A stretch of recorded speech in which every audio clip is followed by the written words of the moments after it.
My name is Eugenie McGuire. With my husband, Kenyon McGuire, we raise sheep up in Delta County. His name is EUGENIEMC, capital G, UIRE. Thank you. We'll begin time now. I'm concerned about the entire oil and gas development in this valley because we have been raising a rare breed of sheep in the North Fork for over 15 years.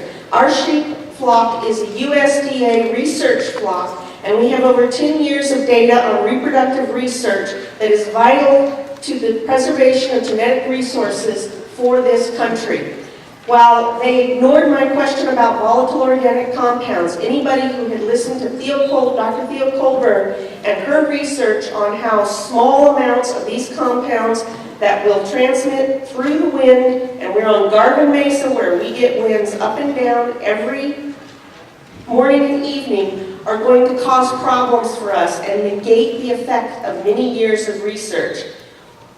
I am concerned that in this EIS they are ignoring the current viable and sustainable businesses that have been developed since the old, outdated 1989 RMP that they are ignoring. We've got a new RMP coming out. They need to wait and apply that RMP first.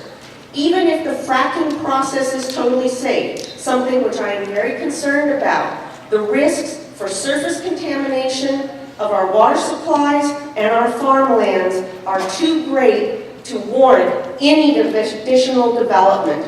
We may not have the opportunity to stop this lease, but at a minimum we need them to include as a resource management option limiting the development to that has been historically in the area, which is less than 2 wells per year.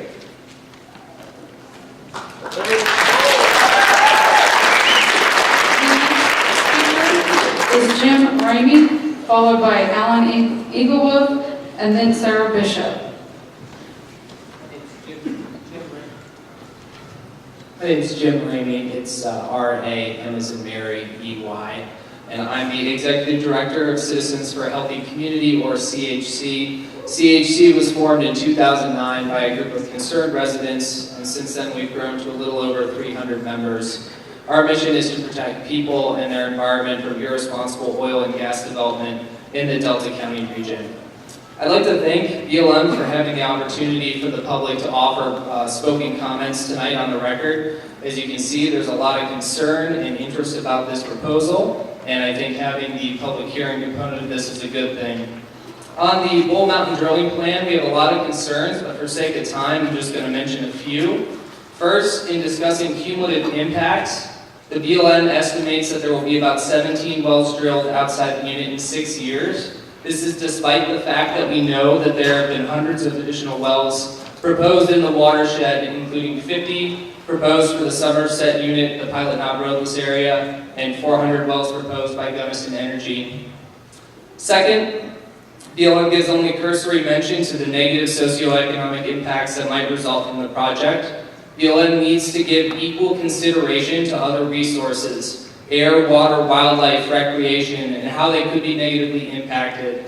Put these resources on equal footing with oil and gas.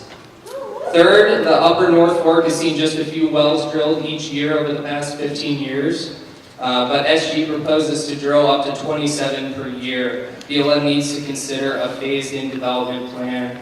Lastly, another huge concern is traffic, with thousands of heavy truck trips coming up Highway 92 and 133 and over McClure Pass.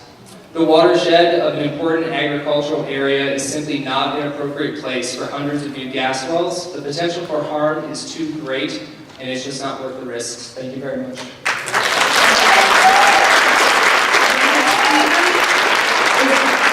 Alan Eaglewood, followed by Sarah Bishop and Ron Singleton. And then Ellie Goldstein.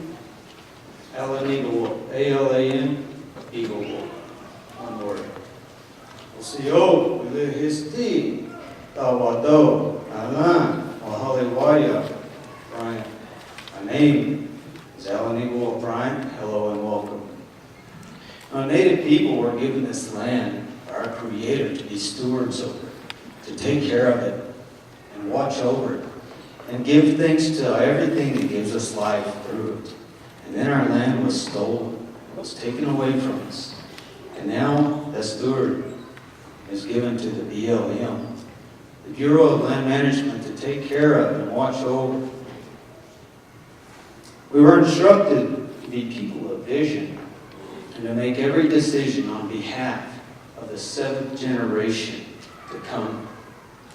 As children, we were instructed by our parents to be responsible, to act with responsibility.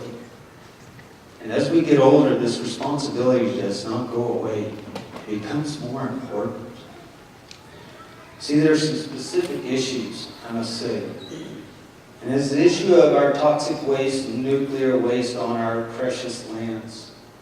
It is killing our children. It is killing us. And we need to make a decision on what we're going to do from this point on.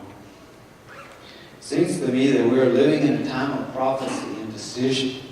We are the generation with the responsibility and the option to choose a path of life for the future of our children, or the path that defies the laws of regeneration. We stand here to come to a decision. We all share the same river of life.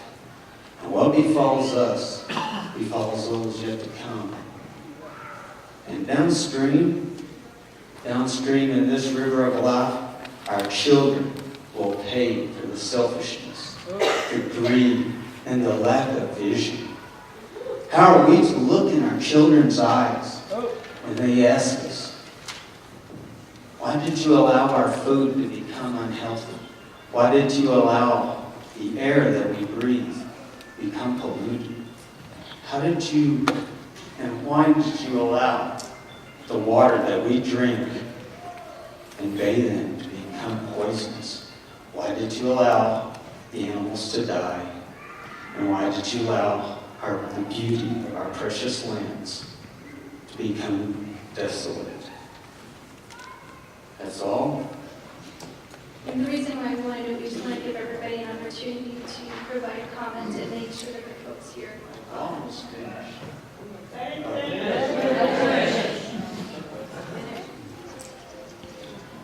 I ask that when you return to your people, the BLM, that you tell them of the importance of life in this valley, and the beauty of it, and the importance to change the ways of what is being done to life. On behalf of the people and all life with the same heart as mine, I call this beautiful valley our home. I give my appreciation and thanks. Now I'm finished.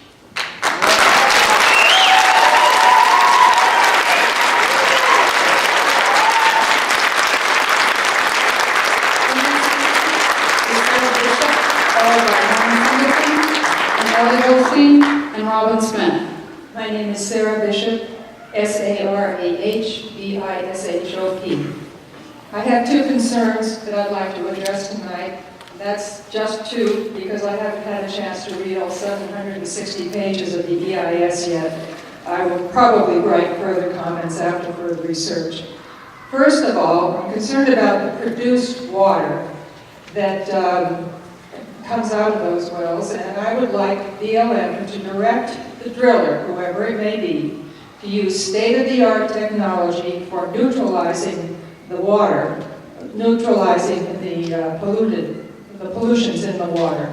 There is one product that I know of that is currently being used in Ohio. It's called OSORB, O-S-O-R-B. It's being used in oil exploration in Ohio. I highly encourage you to look into this. It is probably a best management practice that the BLM should learn about. My second concern is with transportation. I noticed when you mentioned the number of agencies and organizations you had dealt with in putting together this EIS, you did not mention the Department of Transportation in this state. And I think they would really like to have a moment to reflect on how many times they want to repair the road around the reservoir when we start putting on, 353 round trips per well pad of heavy equipment. Our little Highway 133 cannot tolerate this kind of traffic. We have rural, windy, hilly roads, we have cattle drives, we have tractors, we have slow drivers. I think BLM needs to ask how CDOT feels about having to fix the road. And if this is something they say, well, we can't tolerate that, then in order to go forth, BLM needs to see to it that 133 is improved, widened from west of Hotchkiss through the Bull Mountain unit, just as it has been from Pleasure Park turnoff to Austin. Thank you. Thank you, Sarah. The next speaker is Ron Singleton, followed by Ellie Goldstein, Robin Smith, and Solly Sol. I'm Ron Singleton, Singleton.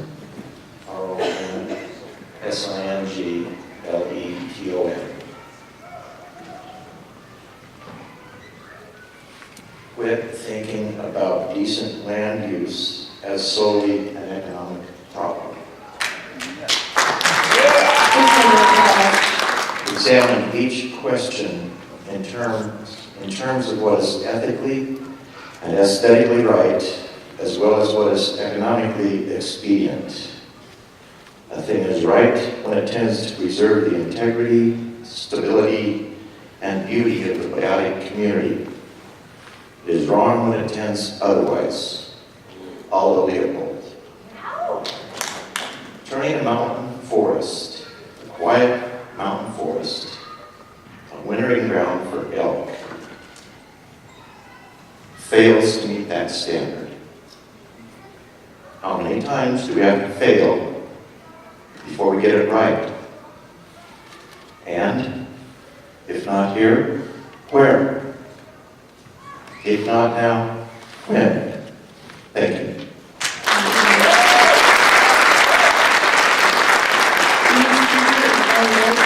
Followed by Robin Smith, Solly Sol, and Ebony Peters. I'm Ellie Goldstein, E-L-L-I-E, or Elena, E-L-E-N-A. Thank you, all of you, for being here and recognizing that we are living in the Bull Mountain watershed, the Bull Mountain air shed, and the Bull Mountain quality of life shed. Thank you for not looking the other way and for seeing this enormous elephant in the room. Thank you for paying attention to the news about fracking in the U.S. and abroad, for knowing that New York State banned fracking and why it did so, as have Germany, France, Scotland, Bulgaria, Wales, Belgium, Luxembourg, Newfoundland, and Labrador, the state of Vermont, various counties in California, and among other cities, Denton, Texas, where fracking was pioneered. Thank you for being smart and for not falling for the industry propaganda on your televisions, radios, and in your mailboxes. BLM representatives, I beseech you to do everything in your power to stop this project. Use your influence to stop fracking until it can be proven that it will not threaten the health and safety of the people who live upon this planet. I beseech you to be the fabled Dutch boy who put his finger in the hole in the dike and saved his neighbors from the floodwaters that would have drowned them all. He crouched there through the cold and dark night. His finger grew swollen and numb, and he suffered great pain for his efforts. But he did what he knew was right. Please, let this story be an inspiration to you to do what, in the face of all the evidence, poses a tremendous danger. Stop the Bull Mountain project. Do what the boy did. Do what is the right thing to do.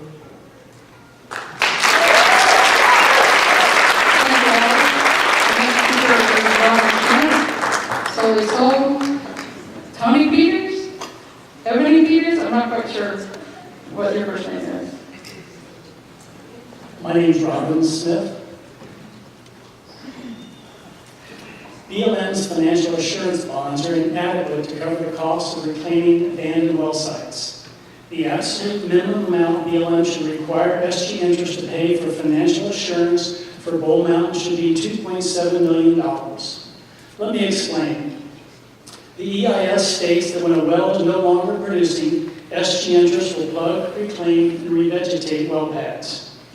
It's been documented that the cost of reclaiming a single well site ranges between $19,000 to $75,000. That means it will cost SG Interest a minimum of $2.7 million to reclaim 146 wells. Meanwhile, your operating guidelines require SG Interest to put up a bond of not less than $25,000 for statewide operations. There are currently 60,000 abandoned wells in the U.S.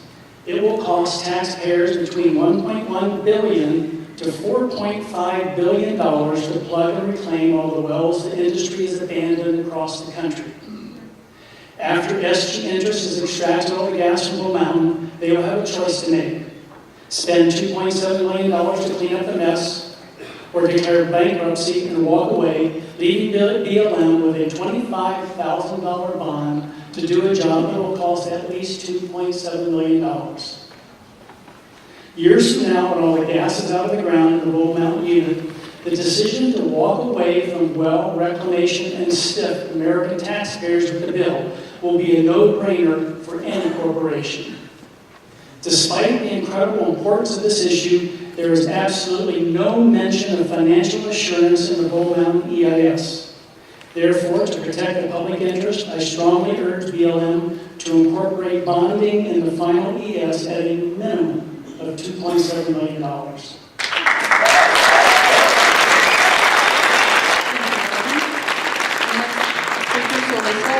Tony Peters, followed by Jim Rogers. Hi, I'm Jolie Soule.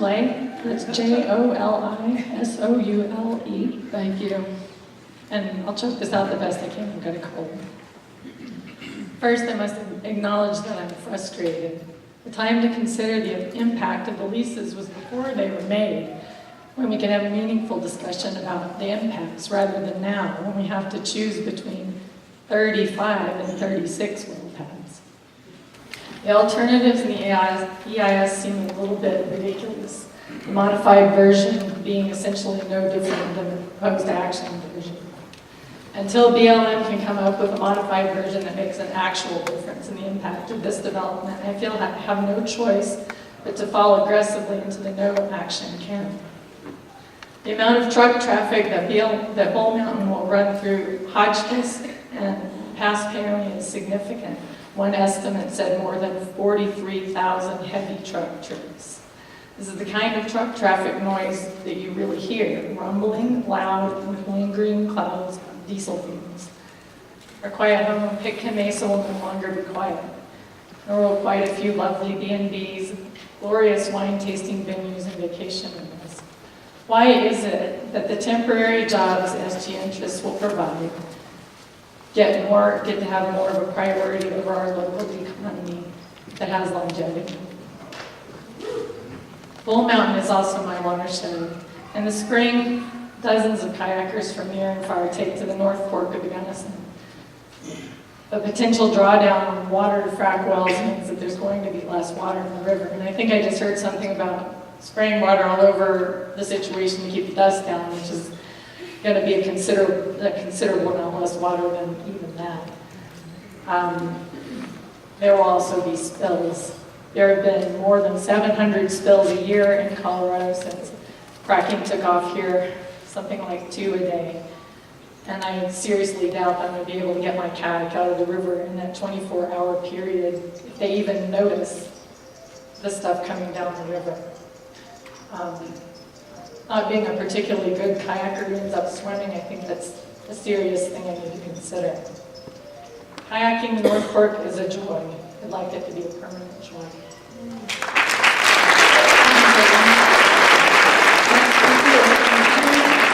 John Rogers, and then Brent Womack. Hi, my name is Tony Peters, Tonypeters. I don't want to reiterate what other people have said. I share all of the same concerns. Particularly for me, I have been living with environmental sensitivities to chemicals and foods for 30 years, and the thought of having any more of those substances in our air and water even the potential of it is just frightening to me. And frankly, to regulate carcinogenic chemicals just does not make sense. They just should not be allowed, period. Thank you. Next speaker is John Rogers, followed by Brent Womack and Jerry Lowe. Hi, my name is John Rogers, John Rogers. My wife Mickey and I are new to the valley. We've been here since June, but you know, about 3 years ago we decided to change our life and live a better life and a healthier life, and we began looking around for a place to live. And we traveled all around Colorado and spent weekends. We discovered Paonia, and that was it. This is where we're going to do it. And we found a nice little farm and some water rights, and we're going to try to have an organic orchard and just have a better quality of life, get healthy, and live a good life. And what you guys are trying to do is wrong. It's just plain wrong. This is the most beautiful place in the state. And if you do what you're planning to do, you're going to ruin it. And it's disgraceful. And I think you guys ought to be ashamed of yourself.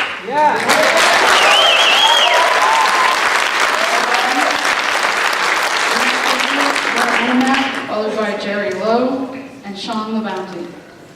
My name is Brent Womack, B-R-E-N-T-W-O-M-A-C-K. I would like to speak on this issue of energy extraction as a biologist and ecologist. And I would like to do my part in protecting this unique environment around Paonia that was featured in a New York Times article, maybe a lot of you know it, Farm to Table, as a unique environment that is healthy and productive. The energy companies will tell you that their practices are environmentally safe. They call it oil and gas exploration, which is a euphemistic term for drilling, fracking, using and compromising a locale's water, upsetting ecosystems and biodiversity, adding high truck traffic, it has already been mentioned, and pollution of the air, and etc. Fossil fuel burning in any form releases CO2 into the atmosphere. Yes, gas burning has less CO2 release, yet the production of same releases quantities of CO2, and the use of gas only delays our transference to clean, renewable energy. Besides the harm oil and gas exploration will do to our local environment, the resulting fossil fuels derived will be used to only add more CO2 to Earth's atmosphere to continue anthropogenic climate change. That's man-induced climate change. In that regard, I would like to say that 2014 was the warmest year on average since 1887, when meteorological records, worldwide records, were first kept on temperatures and other climatical changes. The warmest year on record, and this has been happening since 1990. It's been going up and up and up because of CO2 being released in the atmosphere. As a note, I have an acquaintance who is an on-site pusher boss on fracking rigs, and he tells me that the frackers are continually breaking environmental rules and are warned beforehand when the inspectors are coming. And only then do they conform to safe environmental practices. He tells me that workers on these rigs are continually affected by fracking injection liquids, noxious gas releases on site. Yes, oil and gas severance taxes will help the county, but what good is money if your water and health are compromised? Future generations will damn us for fossil fuel extraction and use. Give me just a second. I am against the BLM allowing oil and gas development in the area under consideration. Remember, the water runs downhill. Where they're talking about is uphill. These fracking wells will all fail at some point in time, and geological formation shift. Thank you. Next is Jerry Love, followed by Sean LaBounty, and then Brent Hellickson.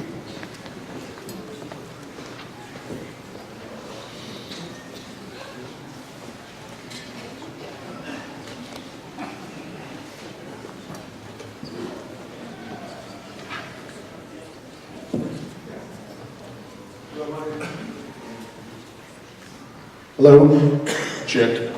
My name is Jer Lowe, Jerelowe. I'm the owner of Earth Friendly Farms, an organic farm in Paonia, the owner of Earth Friendly Supply Company, an organic agriculture supply company, and also the director of Citizens for Sustainable Community. The focus of Citizens for Sustainable Community is to create a sustainable economy here in the Valley, and we just don't believe that dirty energy production has anything to do with the sustainable economy. But more importantly, what I'd like to say as a farmer, it should be no secret to anyone that's spent any time outside here in the last few weeks that our water resources are going to be quite limited. And there are more and more years happening like this where we have more drought. There's no reason to use clean water for dirty energy extraction. We need it in this valley. This is an organic production valley, and we don't need any more dirty energy production here. I urge you to deny and take alternative A, no action. Thank you.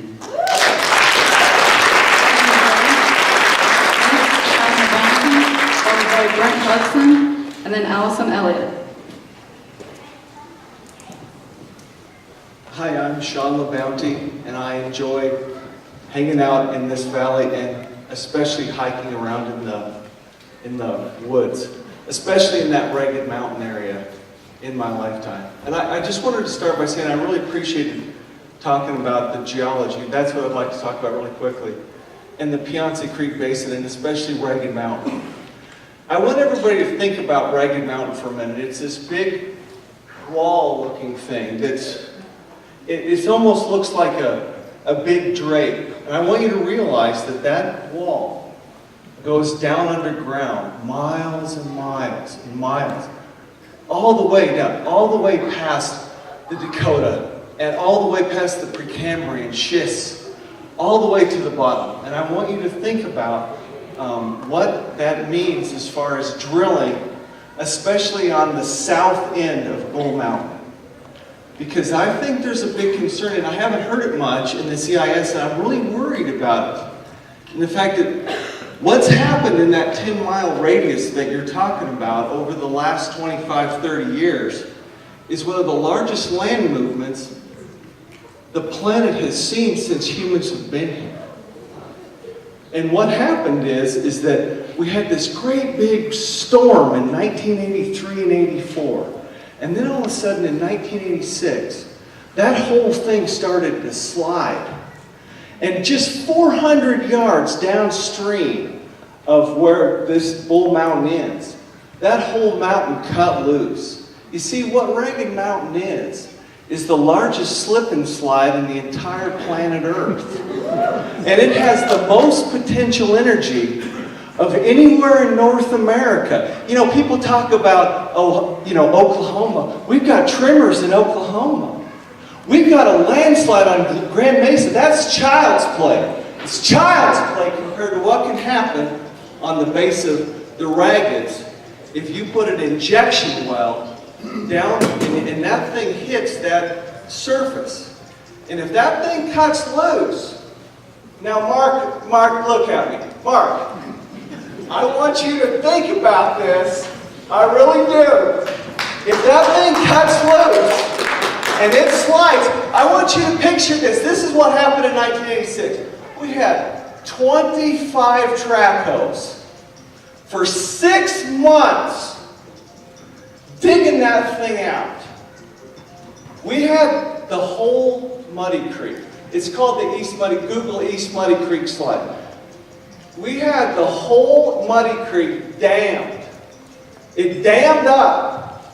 And CDOT, God bless them, they dug that whole thing out. And they actually saved not just the North Fork, I'm talking about Grand Junction. That whole thing could cut loose. Now, when you're doing that, I know this is all subjective, but this subjectiveness, you gotta be careful. Please wrap it up. Okay, what I want to finish with is that you got to be careful, especially where Buck Creek is. And Buck Creek is that big creek that comes off of the north side of the Rapids. And a lot of this area, and you know, it's true it's South Piazza Creek Basin, but also the Rapids are what's really holding that honey hole, that big money in that whole area as far as this gas is concerned. But it's also extremely dangerous, very dangerous. Not just, I mean, it's BP oil spill kind of stuff. It's you know, it's Exxon Valdez. You know, it's the kind of thing. It's going to bring jobs, but it's going to bring a lot of bad publicity. And I just want to make sure that's on record and that we're talking about that. It's important.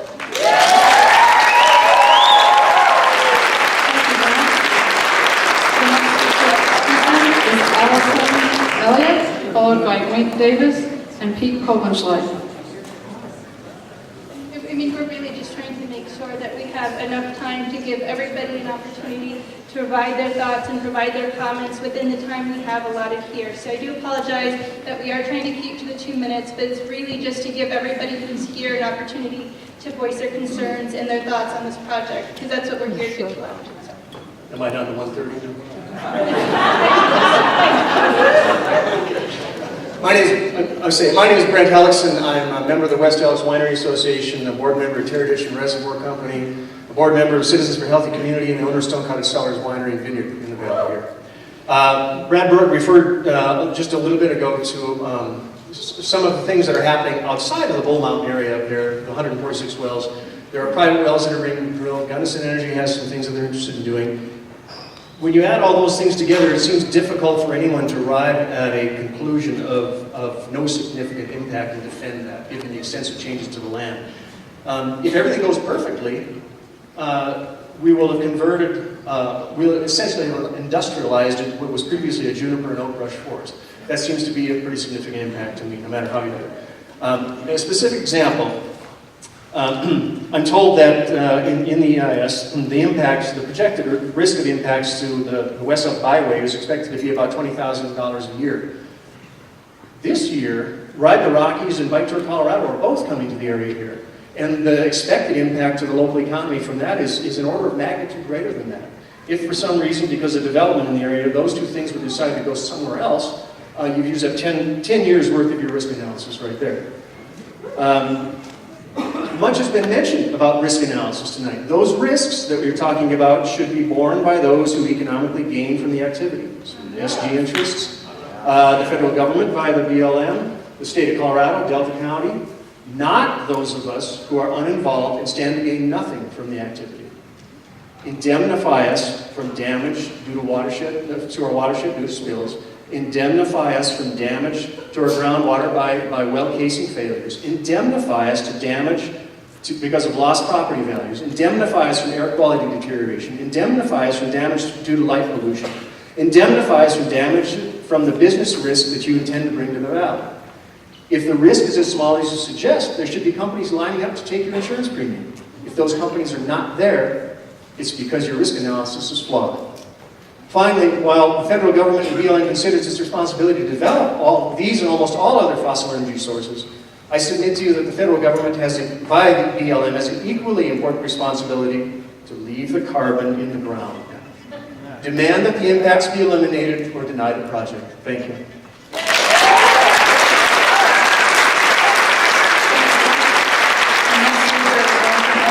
Followed by Wayne Davis and then Pete Kobenschlag. I'm Allison Elliott, A-L-L-I-S-O-N-E-L-L-I-O-T. I'm on the board of the Conservation Center, and I think previous speakers, they've been so eloquent.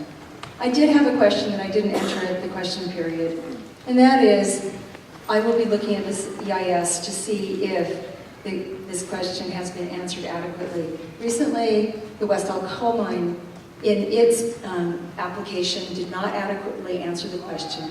whether they had considered the social economic impacts of carbon on global warming. And so that is a huge question, and I'm very curious to see if the gas process has to answer the same question, and if it has adequately answered it. The other comment that I want to make has also been, alluded to over and over again, and that is simply that I believe that, unfortunately, the BLM and the process is aiding and abetting for private profit, leaving the public with a permanent damage.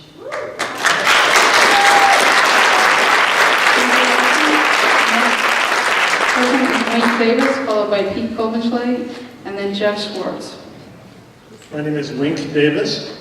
My wife and I have Mesa Winds Farm and Winery on Rogers Mesa. We're certified organic fruit growers, as well as winemakers. And, as previous speakers have reflected, we're all downwind and downslope from this project.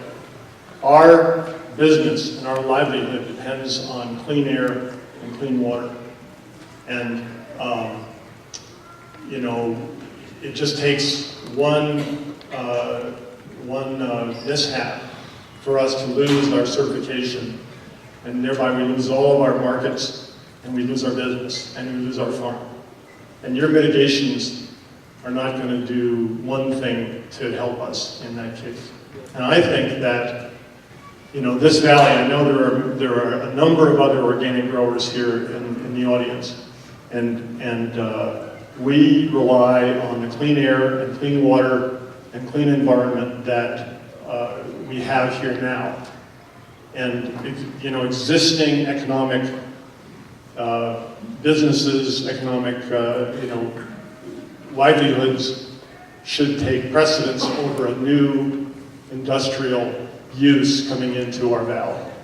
And so I urge you to approve option A, no action.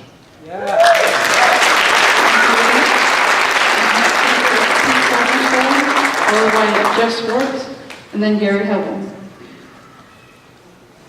Thanks. Pete Kolbenschlag. Hate to do this to you. Kolbenschlag. That's all. Common spelling. If you speak German. So, nice April, what happened, right? No, seriously. Does anybody worry about what it means to live here on our precarious perch in the Southwest? Because I think about these things, and I was thinking about that as I was thumbing through the Bull Mountain DEIS, and I know that it's at an alternative BC, and that's what we should call it, alternative BC, because it is basically one. The agency estimates the proposal will require 240 million gallons of fresh water, which is troublesome in any case, and especially now given where climate models are suggesting we're headed, and over 500 million gallons of recycled water, which is also a problem because that's all upstream. And we can remember just last week the 3 million gallon spill of produced water that happened up in the Bakken in the headwaters of Missouri. Water, talk about a scarce and threatened resource. Natural gas, on the other hand, is not. It's glutted on the market, and oil isn't doing much better. It's called boom and bust for a reason. And it's not exactly a safe basket for a bunch of economic eggs when you look at it, either historically or now, and we do have the data. I want to offer a couple points on the document itself. First, on the purpose and need, as noted above, there really isn't any, so you should go with the no action. Second, on the alternatives, the agency really hasn't done its job of the requisite scope of its range of analysis. In particular, it's failed to provide any range that clearly delineates for the decision maker among reasonable choices that could significantly alter the impacts and the timing of those impacts. That's a problem. Third, economics. It's been touched on here. The numbers don't bear it out. Take the anecdote that Brent raised on the scenic byway. The BLM estimates 6 miles of the scenic byway will be impacted. Somehow they come up with $20,000 as an annual cost of that impact. As Brent pointed out, Ride the Rockies is coming. They anticipate a couple $100,000 coming into the North Fork economy from that one event, 1 year. And that is a great metaphor for the problem with this whole document, is the impacts are not limited to 6 miles upriver. They are in this valley. Thank you.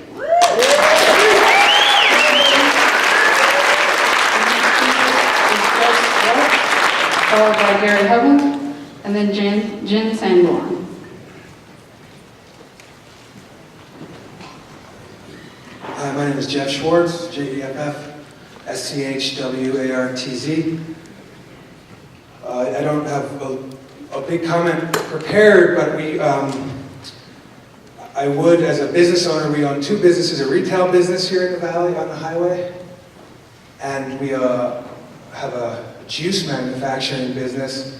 We employ 30 people, and our retail business being on Highway 133, the truck traffic is a real concern of ours, and we feel like it's too much traffic. The highway is narrow, especially our entrance, and it would affect our business dramatically, the safety of our customers and my family. Our juice manufacturing business, we grow fruit organically and conventionally, and if the water is contaminated, which is a possibility, that's 30 jobs that are, another multi-million-dollar business in the valley. So these are pretty serious impacts and concerns of myself, my 30 employees, and my family. The third concern we have is the perception of the valley if we do allow too much oil and gas development. We see less, and I think it's been mentioned before, we see less agricultural tourism because people are concerned about the water and the food. So those are the 3 major concerns that we have. Again, thanks a lot for your time, and I hope you take our comments seriously. And the A option is what we're publicly supporting. Thank you.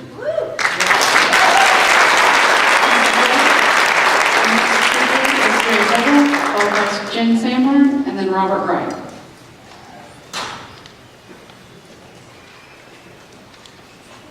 Gary, are you here? Next is Jen Sanborn.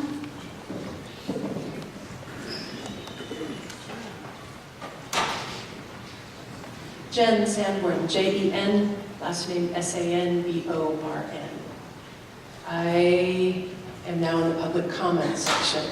I'm taking issue with the employment predictions in your document. And my formal request of this comment is that you analyze that a little bit deeper. I did talk to at least one of your industry guys, and he told me that his numbers are different than your numbers.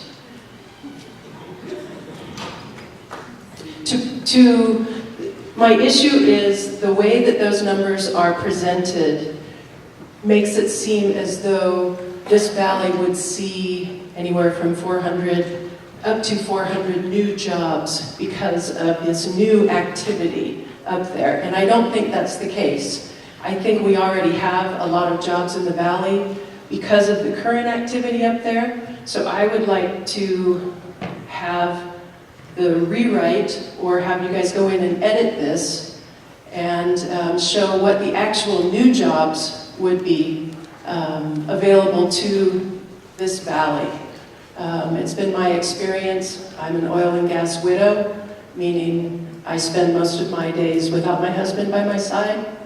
And if someone in this valley actually wanted to work as a driller, a fracker, a water hauler, any of those jobs, I'm talking about the new jobs, they probably need to go to the Front Range now, be employed, be away from their families for about a year, and if they're lucky and they actually get placed on this site, you might be able to see them drive by if you're standing out on 133. Maybe.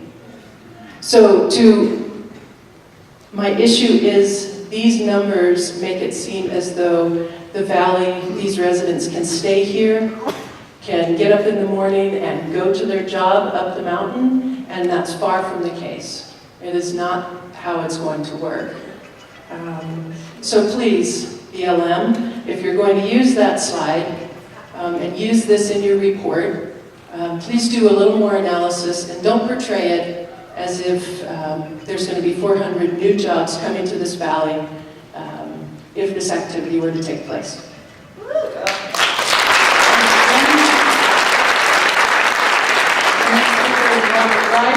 Followed by Brad Barrett, and then Alma Roberts. Robert Wright, R-O-B-E-R-T-W-R-I-G-H-T. I live here in Peonia for 6 years now. I just wrote this down from notes from the slideshow presentation. I'm sorry I forgot your name, but earlier the speaker pointed out that the BLM can't stop fracking on private landownership up there, creating a sense of hopelessness that there's going to be new fracking going in no matter what. But, you know, I had a question, did BLM in any way facilitate the sale of those? Because my understanding is that land, the private land you're talking about is owned by like Texas oil and gas companies. They bought that real estate almost preemptively to be able to get, so without, you know, do we get to say any opposition to that sale to them? This isn't ranchers saying, sure, you can put a well on, give me some money, I'll let you put a well on my land. We didn't get a public chance to oppose that. Alternatives A, B, and C makes it sound like we already have no say. And I think that we need a people's alternative that gives us the option of no new wells in the watershed of the North Fork Basin. So personally, until there's full transparency, like questions about the jobs being answered in public instead of being told to be answered in private, until there's a 100% guarantee of no risk, with a track record of safety success, until the Halliburton loophole, which gives fracking industry exemptions from Air and Water Quality Acts and hazmat exemptions, until these loopholes are closed, I will remain adamantly opposed to any new oil and gas development in the entire region. Thank you.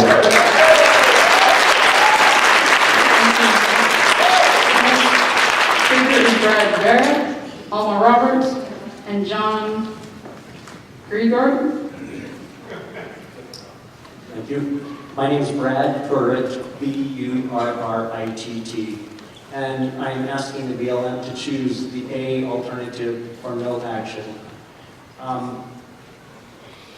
Without a comprehensive national energy policy that is able to take our concerns into account, we must ask that this B and C options are not chosen. If we had a good national policy, then perhaps we would be able to see very reasoned, very methodical approach to gas development. But that's not the way it works, and that's not the business model that we have. So we have to ask, I ask that we choose A option. Thank you. Next speaker is Alma Roberts, followed by John G.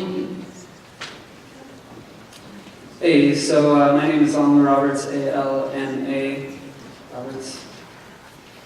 So I'm just wondering how many more of these meetings we're expected to come to and say the exact same things over and over. We don't want this.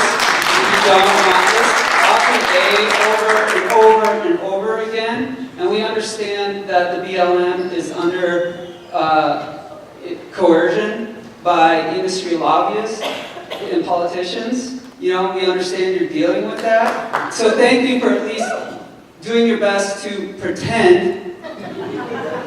You know, thank you for pretending, but how many times do we have to say no? No, we don't want this here at all. We want water, we want air. It's simple.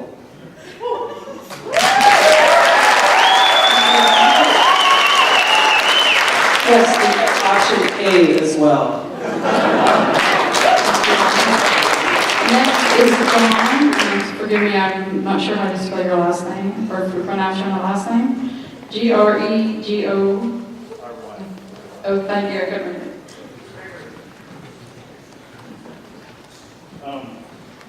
John Gregory, Gregory.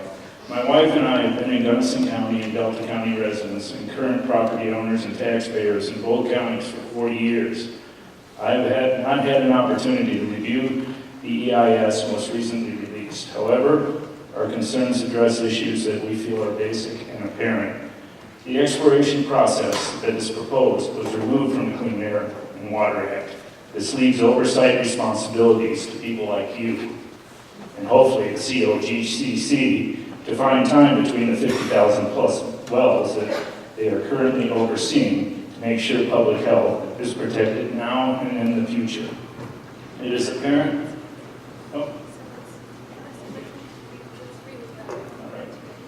It is apparent that little is known about the long-term issues of fracking at altitude, with most documentation coming from Texas studies. These are the headwaters for everyone, and to trust Gunnison Energy and SG interests to protect our interests is quite frankly unacceptable. You only have to go back a couple years ago to the antitrust suit that these two parties were party to, and what sticks in my mind was the judge's assessment at the end. He stated that he had never seen such unrepentant arrogance. When you come to making a decision that has the potential to affect so many, it is paramount to understand that there are so many factors that deem this process unsafe. From recognizing Dr. Theo Colburn's life work and energy disruption to the melodies that plague this industry, there is a reason New York has not allowed this process to start. Open pits above our water table, these corporations have the ability to contain all of their fluids in tanks if they are required to. As they do, to control the airborne toxins that will be added to our already challenged air quality. Almost none. They profess self-regulation, spend millions selling how great this is. Don't be fooled. We are literally trusting these folks with our lives. Liability should be your first concern. Full and total liability does not exist in the corporate world. We are to trust that these pits are lined and the well casings are properly cased in concrete and maintain their integrity forever. Concrete and the explosive force of fracking don't seem to be compatible.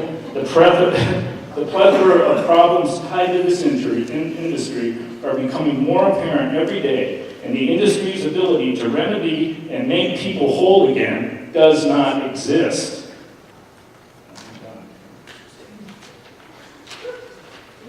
The transient nature of this business has the potential for repercussions that reach far beyond environmental. It is the potential for a social disruption that challenges the very reason we call this place home. Vote no.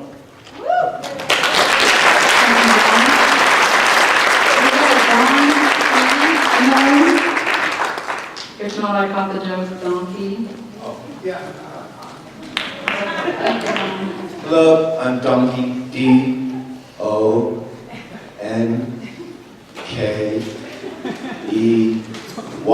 And yeah, I just wanted to say that anybody in this town that has kids is already getting a yellow paper once a year talking about the water quality coming down through the tailings that were not cleaned up after how many tens of years of coal mining.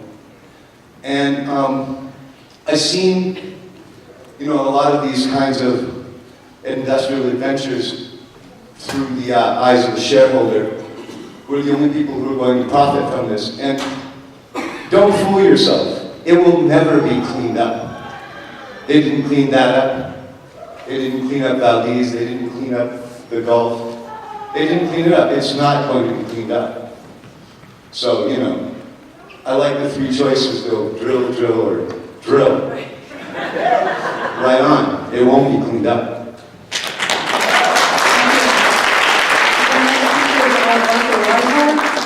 Bill, B, and Steve Gulick. We are down to the last 5 speakers. If you haven't signed up, please go back and do so. Otherwise, we'll be wrapping up in the next 10 to 15 minutes. Next is Arthur.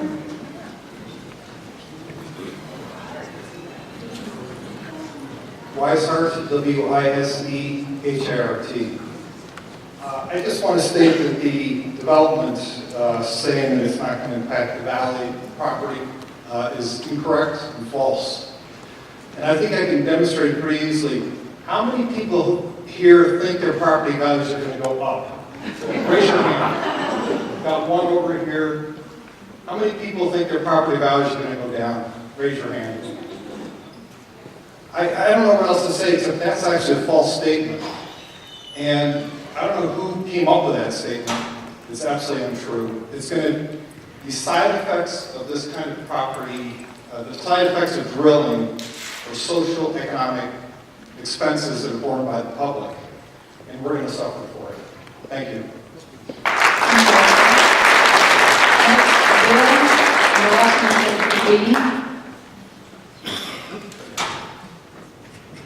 That would be Bill Bishop. Spelled just like Bishop is spelled.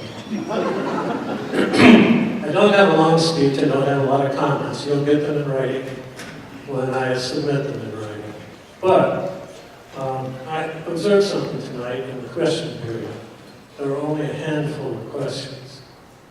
Why, I asked myself, and I think I know an answer, at least for me. It's really hard to read that document in a PDF file. It's almost impossible. And so I wrote tonight to you while sitting in the back of the room and asked for a hard copy. And I'll ask you to consider one other thing. A few hundred hard copies here in the valley, at least enough for the people who came tonight. Can you do that?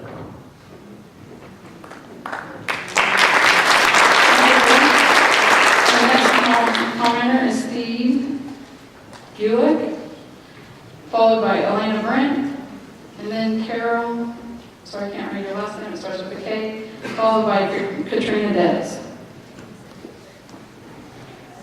Hi, I'm Steve Gulick, G-U-L-I-C-K.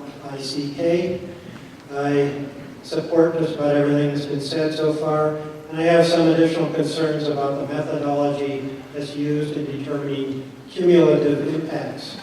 And I'm sorry I didn't raise it. Is it too late to ask questions? My first thought is, in determining cumulative impacts, is it the impacts just of the federal land, or does it include impacts within Gold Mountain on private lands in there? We can answer your specific questions following the public comment period. Okay, the last one, is there any other question I would have on cumulative impacts is the assumption made during determining cumulative impacts that all the land will be developed, that is leased, and all the proposed wells are constructed, or is it based on an assumption that only a fraction of them will be? So that would play into my questions and concerns. And then I'd also like to comment that, as I understand it, cumulative impacts are based on an assumption that everything goes well. It's not factoring in potential releases, spills, accidents, all the things we know can go wrong. Couldn't factor any of that in. And finally, I'd like to say that the cumulative impacts are about what's happening on Gold Mountain. I live in Paonia. For me, what cumulative impacts means is the impacts of everything around me. Gold Mountain, all of the other oil and gas developments all around us, all of the other extractive industries, everything that's going on is what affects my life, my health here in Paonia. And who's looking after the cumulative effects of everybody who lives here and who lives in every town around here? What federal agency is looking after and determining what those cumulative impacts will be? As far as I can determine, nobody. Thank you. Following the public comment, our specialists are still here and will be happy to answer your questions. Next is Elaine Brent, followed by Carol Kay, and then Katrina Debs. Hi, it's Elaine Brett, B-R-E-T-T. Sorry on my location. And I am sort of retired here in North Fork Valley, although very active in the valley and very active in the area of economic development. We've heard a lot tonight, and we see a lot in the 700 pages about environment, air, water, wildlife, and all kinds of good things like that. But let's be real about it. It's about the money. It's all about the money. It's about revenue for the oil and gas companies. It's about revenue for the manufacturers of the equipment, of the frac fluid, of the supplies. It's about revenue for the cleanup companies. It's about revenue for the BLM. In 2013, the BLM proudly states that they generated $4.7 billion from public lands. So it's about the money. So what does the community get? We talked about 135 jobs. Well, the community gets the cleanup, the traffic, the infrastructure problems. The community gets the crime, the property value devaluation, the loss of investment, the health problems. And the community also gets the consequences of the bust when it comes. Not if it comes, when it comes. So let's not kid ourselves that it's about saving little fuzzy animals. It's not about the wildlife. It is about money. And so 135 jobs. Delta County is in need of sustainable economic development. I think everybody in this room would agree. Wouldn't it make more sense that instead of 146 wells, wouldn't it be wiser to support the attraction or startup of 10 sustainable small companies that employ several hundred people with good jobs? People coming to this area seeking a special place and a special quality of life that this valley provides, and that are in pursuit of a life, liberty, and happiness that's not all about the money, it's about the quality of life. Thank you.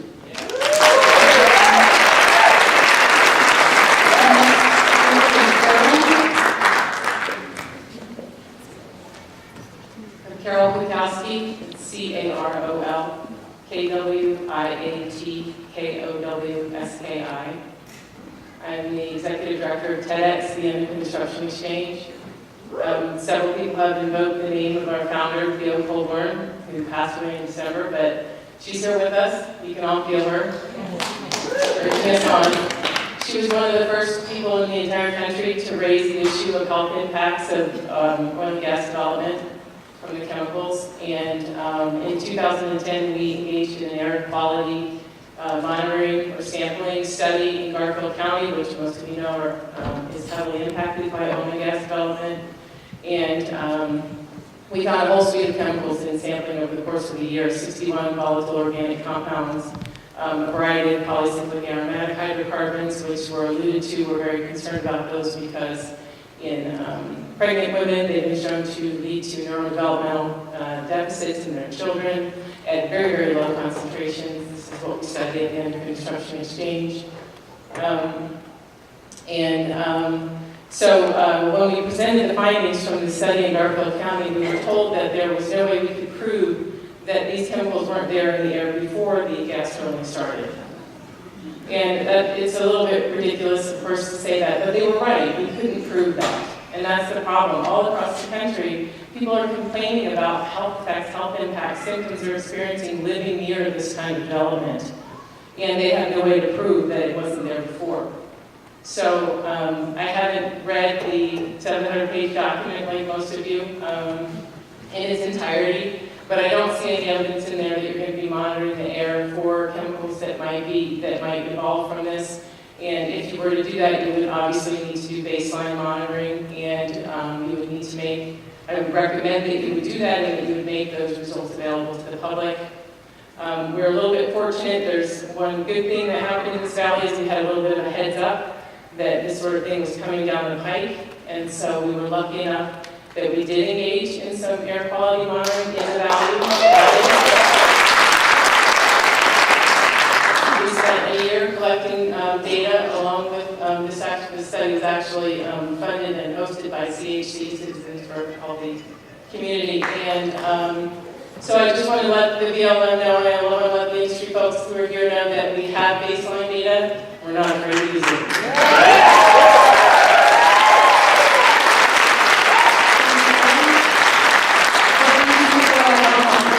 Is Katrina Debs. Hey folks, I'm a young person. I just got to this valley about 8 years ago. Oh, Katrina Debs, I'm sorry, Katrinadebs. I'm an organic farmer, and just like everyone else, I definitely need the air to be clean, to have a healthy life, and I need to have clean water. And until these companies are willing to really show us that they can do that, I think I'm going to be against all of this. One thing that wasn't discussed tonight is the crime that comes from this kind of development. Right now, in the Bakken, I don't know if that's how you pronounce it, but Bakken oil fields, I've been seeing news about basically what they do is they bring men from, I'm not sure where, all over, but not usually from the local community. They don't usually employ a lot of people from the local community. And so what it ends up being is these huge man camps. And so what it causes is a rise in all kinds of violent crime, rapes, and all kinds of drugs. There's been a huge rise in meth use and cocaine and all kinds of illegal drugs that are damaging people's bodies in those areas. So just something else to consider along with, pretty basic things like water.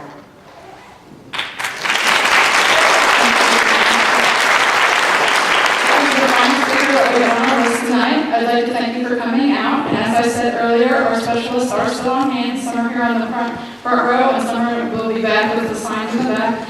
Please stick around, and they'll be happy to answer any further questions that you have. And the comment period, once again, closes April 16th, and our contact information for submissions is still available up here on the PowerPoint screen. Thanks for coming again.